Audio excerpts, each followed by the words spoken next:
kana waa hotelka kale oo magaalada Dheka Suufta ku yaal way waa hotelka koobaad oo ma sha Allah u qurxoon waxa la yiraahdaa Dheka City Hotel baa la yiraahdaa markaas ismiisu wada artaan style-ka uu dhisan yahay jeelkiisa oo halka waa goob kale oo xafiis ah oo lagu sameeyo kombiyuutarka iyo koobiyada iyo waxaas oo dhan baa lagu sameeyaa iyo ideyada iyo waxaas oo dhan baa lagu sameeyaa tamaam magaalada ayuu ku yaalaa wakaas magaalada fiyaalaheeda wakaas aad bay u weyn tahay way dhismaysaa طبعا waa magaalo qurux badan sida u cusub tahay iyo sida u dhismayso waa ما شاء الله وي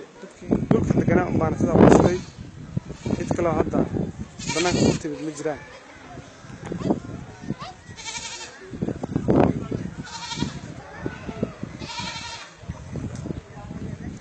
magacaygu waa Ali Faarax Abdullaahi maanta waxa joogaa degmada Dheka Suufta ayaan joogaa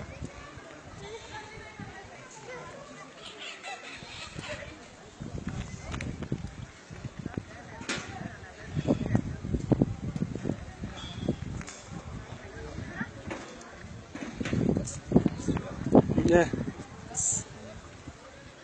أنا أخوة.